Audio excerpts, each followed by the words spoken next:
شناسا T V news کے ساتھ میں ہوں کیسر دلاور جدون۔ پاکستان پوسٹ آفس حسن عبدال اور نیشنل بینک کے معاہدے سے اب بیرون ملک مقیم پاکستانی کی بھیجی ہوئی رقم گھر والے پوسٹ آفس سے بھی وصول کر سکتے ہیں۔ تفصیلات کے مطابق پاکستان پوسٹ آفس حسن عبدال اور نیشنل بینک کے معاہدے سے اب بیرون ملک مقیم پاکستانی کی بھیجی ہوئی رقم گھر والے پوسٹ آفس سے بھی وصول کر سکتے ہیں۔ پاکستان پوسٹ آفس حسن عبدال کے پوسٹ ماسٹر ظہور شاہ نے ہماری میڈیا ٹیم سے بات کرتے ہوئے کہا کہ پاکستان پوسٹ آفس نے نیشنل بینک آف پاکستان سے ایک معاہدہ کیا ہے جس کے تحت بیرون ملک میں مقیم دیسی اپنی بھیجی ہوئی رقم ان کے گھر والے اب پاکستان بھر میں پاکستان پوسٹ آفس کے آفیسز سے اپنا قومی شناختی کارڈ دکھا کر وصول کر سکیں گے۔ پاکستان پوسٹ آفس بیرون ملک میں مقیم پاکستانیوں کی ہر ممکن خدمت کے لیے کوشاں ہے۔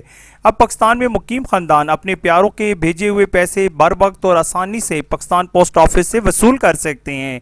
میڈیا ٹیم سے بات کرتے ہوئے ظہور شاہ نے کہا کہ ہم اپنے منشور خدمت، دیانت اور امانت پر عمل پیرا ہیں اور عوام کی خدمت کے لیے ہمہ وقت کوشاں ہیں۔ ساتھی رپورٹر حکیم محمد جہانگیر کے ساتھ کیسر دلاور جدون، شناسا ٹی وی، حسن عبدال۔ ہم رکھتے ہیں آپ کو علاقے بھر کی ہر خبر سے باخبر۔ مزید باخبر رہنے کے لیے ہمارا یوٹیوب چینل سبسکرائب کریں۔ سبسکرائب کے لیے ویڈیو کے نیچے لکھے سبسکرائب پر کلک کریں اور بیل آئیکن دبا دیں۔ شناسا ٹی وی، آپ کا اپنا ٹی وی۔